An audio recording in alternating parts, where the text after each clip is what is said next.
As is the case with Christopher Nolan movies being an event in my life, the Oppenheimer debates continued in the periphery, but I was clear that Nolan's 3-hour biopic deserved my full attention first before I step in for the Greta Gerwig wacky brainchild. Oppenheimer, directed by Christopher Nolan and starring Cillian Murphy in the title role, is based on the book American Prometheus that focuses on the life of J. Robert Oppenheimer, his early days of education, the significant figures he meets along the journey, both personally and professionally, his political beliefs, and more importantly, his involvement with the Manhattan Project and its aftermath. The movie cannot be boxed into a specific genre as its narrative is about self-discovery, a commentary on the ever-evolving and scary geopolitical structure of the world, and more importantly, a human tale of a man consumed by his creation and its consequences to the human race. The film has a running time of 3 hours and 10 minutes, and I saw it in a packed IMAX theater, willing to be absolutely transported and invested in this Nolan brainchild, which is probably his least complicated yet most impactful human tale that I may have seen on the big screen.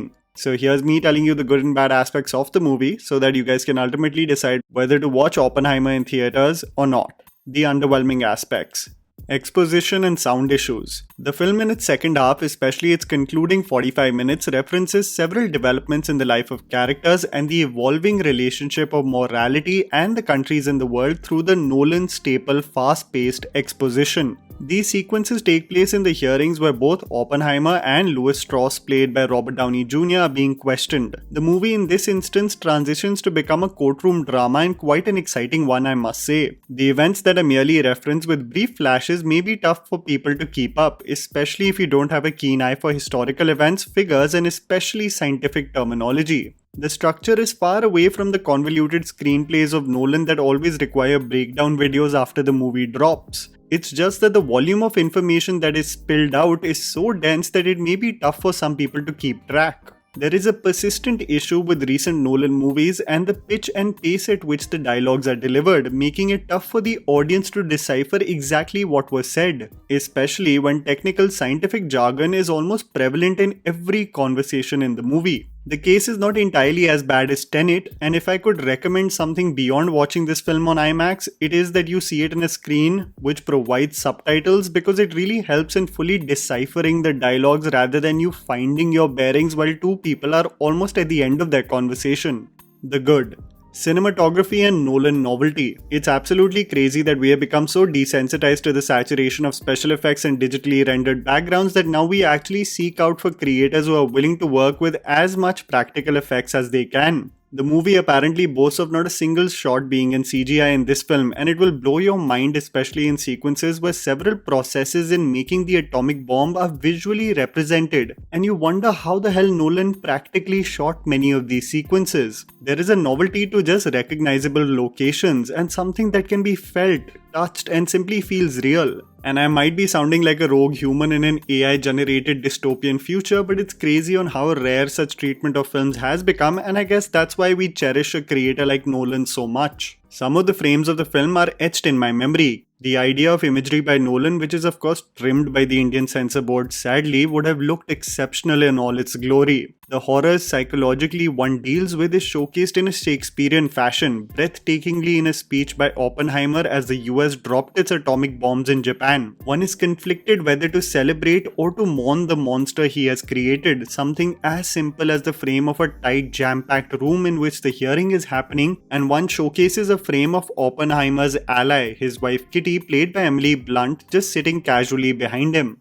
The bomb that everyone is talking about and its depiction, the Trinity test, is something to marvel at and depend on Nolan to absolutely deliver it with great detailing.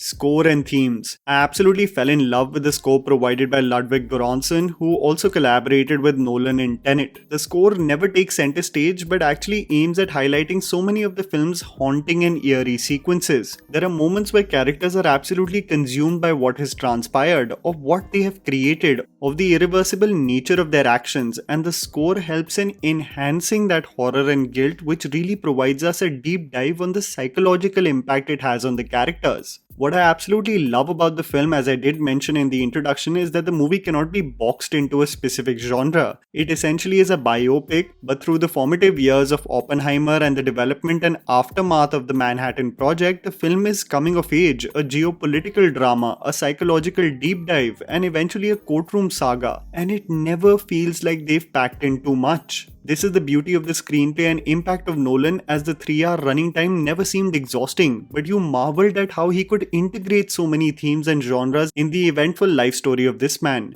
A lot of these stories from North America also have the guts to use real names and real people, especially politicians, and showcase their most ugly sides. Something that we as a country who are extremely polarized politically could never accept. The film also aims at highlighting how the political lens of individuals defined most and put them under constant scrutiny during this time, and this is a portrayal of the government and the relationship with their citizens that is still prevalent today. Performances and dialogues. The film showcases an absolutely stacked cast, and many reviewers have pointed out that this is only indicative that the most talented actors in the industry would do anything to work on a Christopher Nolan project. I won't give away some of the talent that comes as a genuine and delightful surprise, but the ensemble cast has absolutely killed it in their respective roles. You've got Robert Downy Jr., who despite his monetary upswing still has the zeal within himself to be a part of exciting projects and characters, and he is exceptional in this role. Not having a hint of that arrogant sarcasm many people associated him to be typecast as. Matt Damon as Leslie Groves, a stickler for rules, constantly bickering and arguing with Oppenheimer. They are literally like a married couple, and he really does a great job. It was Benny Safdie as Edward Teller who really impressed me, someone who combats Oppenheimer's thoughts consistently as the movie progresses. It is, however, after a long time where the dialogues of a Nolan film have really left a lasting impression on me. In the initial minutes only, stating, Prometheus stole fire from the gods and gave it to the humans, and he was chained to a rock for eternity, as a character warns Oppenheimer of the beast that he is dealing with.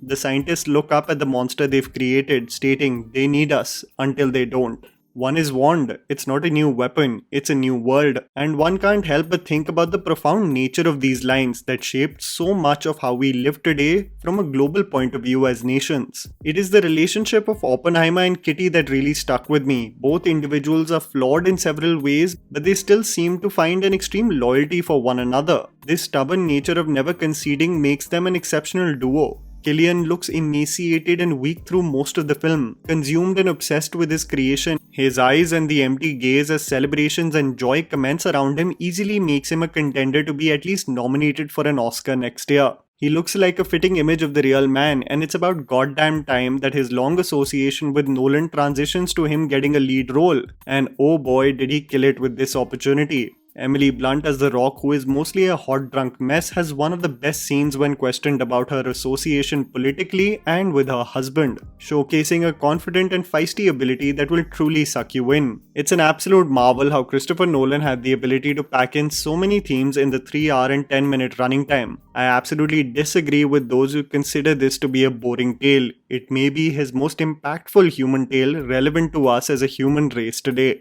And that was the video, guys. Write down in the comments below what you thought about Oppenheimer. Please don't forget to follow me on Instagram, the handle's right in front of you. Follow me at JammyPants4. Also, please support us by smashing the like button and subscribing to our channel for weekly content ahead. Thank you for watching.